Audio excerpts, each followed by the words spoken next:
Libra, it's time to stop trying to please everyone. It's Christmas. You've got to gift yourself your own pleasure. Because right now we see this combination of planets in your third house. My advice to you is that you need to take heart, muster up the courage to say and do what it is you wish to do. Stop trying to please everyone else and accommodate them and adjust to their needs. Sometimes you simply have to say no. And I think that has to do with this full moon triggering a lot of this around the 5th of December. 9th house is your values and your morals. I mean, you cannot possibly compromise that. And if you can get out of your own way here to sort of say that magic mantra, NO means no, then I think you're going to find yourself so much more empowered the last month of 2025 and moving into the new year of 2026. So, third house is communication. Third house is your contract. It's also the way you think. You cannot afford to smile, the Colgate smile, yes, to everyone, while inside your mind you are seething and burning and angry and upset and don't quite know how to maneuver the situation. So, no is the mantra. N-O, very simple. And that may also have to do with the way you've been connected with others in your workplace. Because we have this Saturn-Neptune, a confusing conjunction in the 6th zone of work.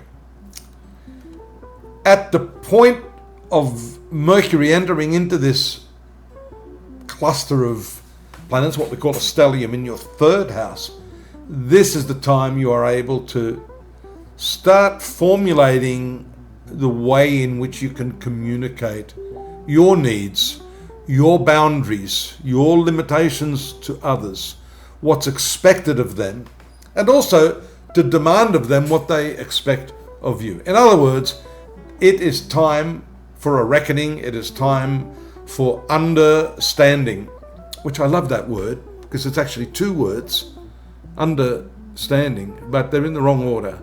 Understanding is really standing under. Sometimes you have to stand under others to really see who they are. In other words, it's a level of humility that you need.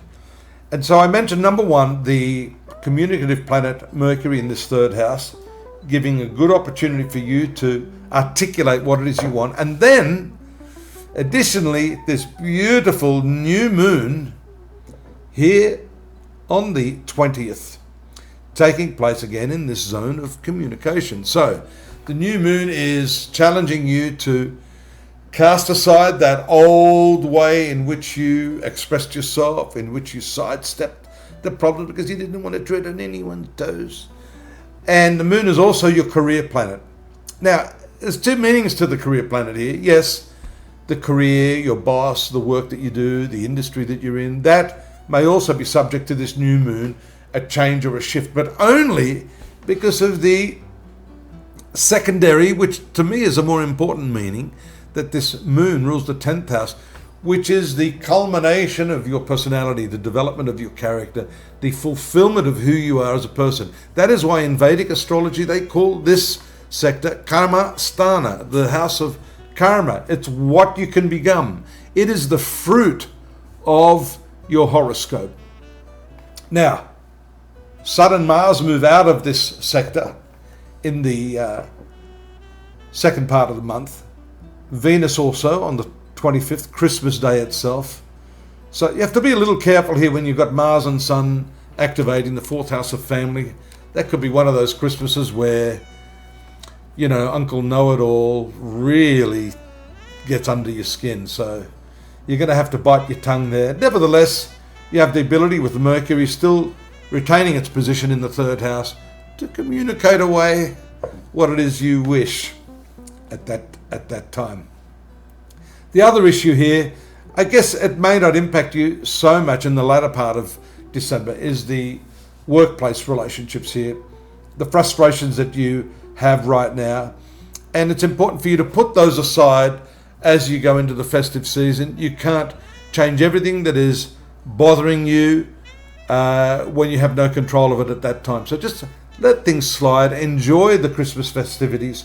You have ample opportunity to raise those issues in the new year with your co-workers and others who may be grating on your nerves.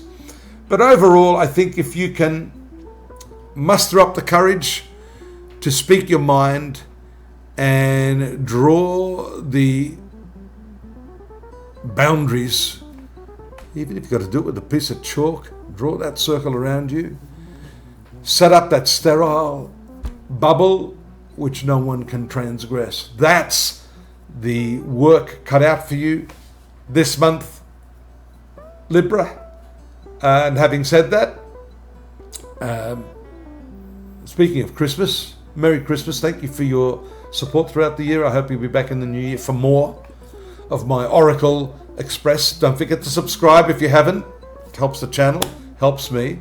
And in the meantime, go and have a look at astrology.com.au. There's a whole lot of stuff I've written up there for the month of December to act as an ancillary to the chart and the video that I've done here. So, safe Christmas, happy Christmas, enjoy your festive season. I look forward to seeing you in the new year. Take care now. Bye-bye.